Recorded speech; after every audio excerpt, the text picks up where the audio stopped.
Chapter 20, The Getaway. Looks like those are what were they called? The baby catfish? Lip smackers? Can't remember. Let's go back and look. I made it out of trolls and things without knocking anything over, a miracle considering how heavy and awkward the screens were. Afraid that I'd trip and poke a hole in one, I headed to the town dock to wait for my cousin.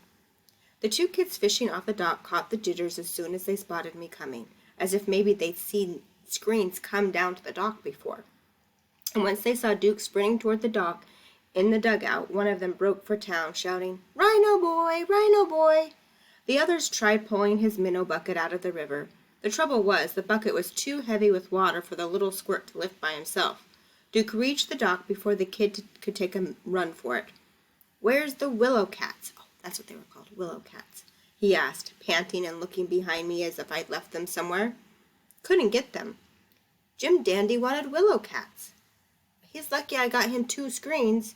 2, Duke cried. You know we need 3. All this time, the kid pulling up on the minnow bucket was also doing his best to be invisible. It didn't work. Duke pointed at him and shouted, "You, what's in that bucket?" "Nothing," the boy squealed, tumbling backwards. He was a chicken-legged little kid, redhead like Duke, but that didn't save him. "Mine now." Duke bounded onto the dock and jerked the rope out of the boy's hands. Uh-oh, what do we think's going to happen? By then, a crowd was gathering at the end of the dock, so Duke didn't have time to unknot the minnow bucket's rope. From an inside pocket, he whipped out a jackknife and cut the bucket free of the piling it was tied to.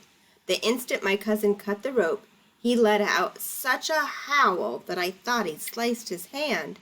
Then I saw it. It wasn't his hand, but his nose that was hurting. It was having another growth spurt. Duke's howls attracted even more kids, and as their number grew, so did their bravery. "In the boat!" Duke shouted at me between yelps. "In the boat!" I tossed the screens across the dugout and jumped after them, landing up front. The dugout tipped without flipping. "Paddle!" Duke yelled, diving back in with the bucket. "Paddle!" Duke held his nose with one hand and had the other hand curled around the minnow bucket as if protecting a cookie jar. We were halfway across the channel before picking up any speed. Back on the dock, kids were throwing rocks and shouting. There were splashes in the water, but no direct hits. So except for Duke's nose, it was a clean getaway. Duke didn't care about his nose, though. The minnow bucket was full of willow cats. So he really didn't learn his lesson, did he? Chapter 21, more about Duke's horn. We lazed about a sandbar all Sunday, with nothing to do but sleep, argue, and hang low until nightfall, when we were supposed to hook up with the river trolls again. I asked Duke why he hadn't bothered to mention who ran trolls and things. He claimed he hadn't wanted to scare me. I brought up the stone feather. He threatened to pound me into pudding. "I doubt your new friends will want me pounded into anything," I said. "Once we find their fathers," he cackled, "they won't care a bit." He's still just as mean as ever. Around noon, an old couple in a houseboat pulled up to our sandbar, and Duke ordered me to create a diversion. He planned on stealing their lunch but got caught when his horn knocked over a pitcher of pink lemonade. After getting past their amazement and Duke's nose, the old couple took pity, handing out hot dogs, potato chips, 2 jars of fruit, lemonade, and radishes. They even sent along some complimentary packets of ketchup and mustard. Duke was willing to share only the radishes and mustard until his nose started to tingle. Then he became unexpectedly generous. Maybe he's starting to see. By daylight, you couldn't help but notice the changes to Duke's face. Puffy, watery eyes, thickened lips, sunken cheeks, stretched ears, and for some reason, thinning hair. What's more, with all that horn, he had a hard time seeing in front of himself. That meant he was constantly turning his head one way or the other to get a good look at things. Afraid that he was about to crash his horn into something, he dared not run fast enough to catch me. I found that out when a blue heron flew overhead and dropped an orange tennis shoe in my lap. "Give me that!" Duke squawked, lunging.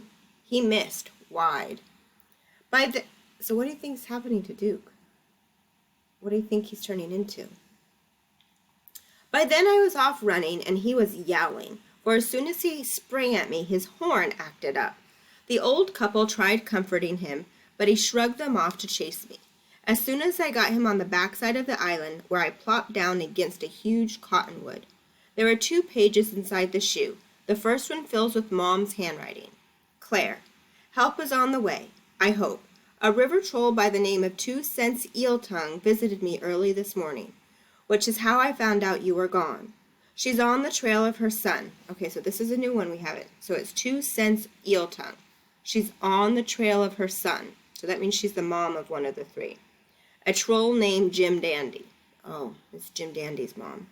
He believes he's with Duke. She promised 3 times to help you and Duke.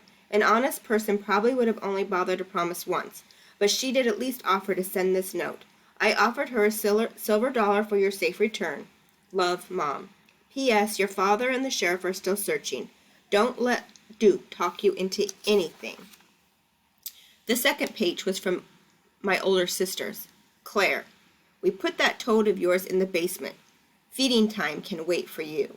Lily and Fran. That's not very nice of her sisters. The toad, whose name was 3, lived in a wood sock under my bed. No word of Lottie. Remember the turtle that started this whole thing?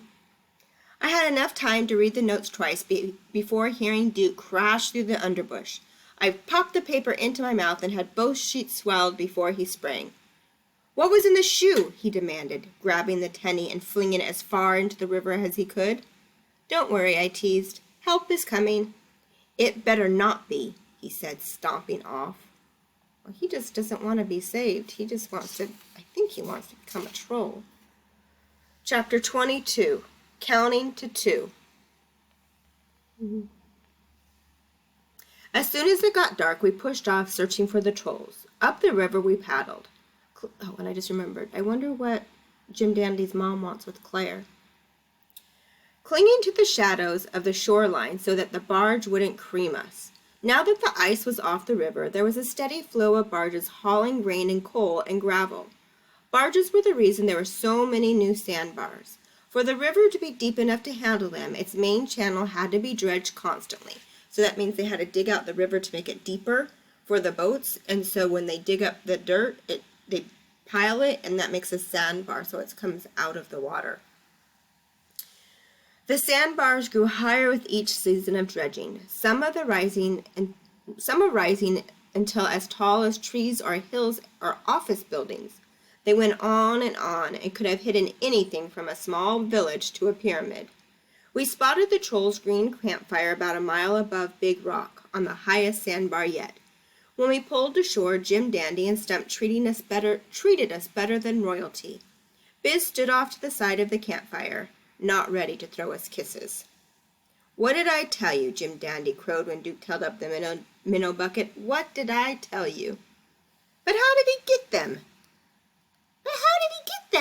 Biz asked, his voice squeaky but stubborn, so stubborn that he no longer thought twice about talking in front of him.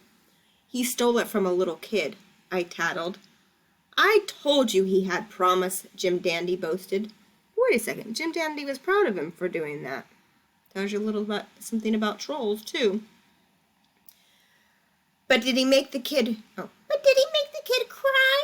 Biz asked, not won over so easily. Big tears. Duke held up his hands, wide apart to show their size.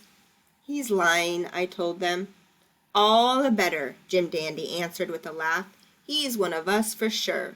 So I guess lying and being mean are what river trolls are about. Even Biz couldn't help but smile a fraction then, seeing that Jim Dandy reached into the minnow bucket, pulled out a wiggling willow cat, and lobbed it over the fire to Stump. Before the shortest troll could drop the fish down his gullet, Buzz recovered, saying, Wait a minute, let's count those screens. Looking worried that Biz might make him put the fish back, Stump gulped it fast. At the same time, Duke stepped away from me, denying everything. It's her fault. Instead of arguing, I took a half step toward the shadows myself. I needn't have worried, though. Trolls didn't blame me for anything. Not yet, anyways. They inched forward as though afraid of being bitten, but as soon as I thought it wasn't the screens that scared them, it was the counting the screens that had them buffaloed. So apparently they can't count either. For once, even Biz wasn't eager to get on with business. He crept forward a quarter of a step ahead of the others, but giving them plenty of chances to take the lead. Any time he waved Jim Dandy and Stump ahead, they came to a dead stop behind him. No, no, no, Stump wagged a finger. You're the one so big on counting, Jim Dandy said. Tadpoles. Oh, tadpoles, Biz muttered and squeaked under his breath. So Biz reached the screens first, and after half dozen tries, he managed to run a trembling finger over their edges. He couldn't count beyond one, though. Actually, I'm not sure if he got that far, which made it the worst case of counting ginners I've ever seen. Jim Dandy and Stump weren't any help either. They constantly distracted Biz by trying to peek over his shoulder. There's only 2 of them, I announced at last, tired of their stalling. The old lady wouldn't give me any more, not even when I talked extra sweet. I knew it, Biz squeaked triumphantly. Now let's not get excited, Jim Dandy made a calming motion with his hands.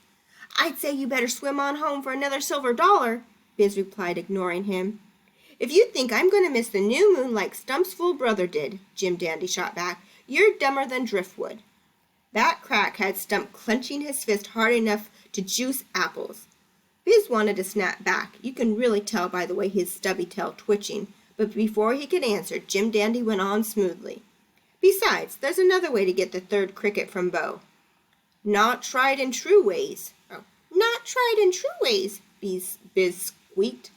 Relax, boys, Jim Dandy cooed. I got you the ukuleles, didn't I? He did do that, Stump remembered, unclenching his fist. Yes, and she got 2 of them back, Biz reminded everyone. Hey, Jim Dandy protested. I got you Duke, didn't I? He did that too, Stump cautiously agreed.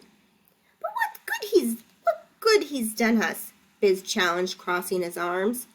Duke got a real nasty look on his kisser when he heard that, the kind of look that sooner or later always gets him into deep trouble. Since he wasn't saying anything sooner, I figured later was what he had in mind. He got us his cousin, didn't he? Jim Dandy swept a hand towards me. We wouldn't need either of them. If not, we'd gotten all the silver $1 from our mothers. And remember, who didn't get theirs? It was Jim Dandy. Let me ask you this, Jim Dandy said, changing the subject as fast as he could. Have you ever thought about what happens if Bo has enough shooting stars? She never has enough of those, Biz scoffed. How do you know? Jim Dandy asked. She might be sitting on her throne right now thinking, it's way, way too bright in here. I'm tired of all these shooting stars. Never happened, Biz squeaked, but you can tell he wasn't absolutely certain about it. Never? Stump echoed weakly. But what if she did say no? Jim Dandy insisted. Then what would we do? I mean, we still need the crickets, right? Such questions crinkled up Biz's forehead and made Stump's eyes wild. One look told you that according to all reports, Bodacious Deepthink had always been willing to swap a cave cricket for a shooting star. No one had ever suggested otherwise, until now. I think Jim Dandy is trying to get them all not to think about the fact that he's the one that did not get his silver $1. What do you think? Do you agree with me or not, and what is your evidence?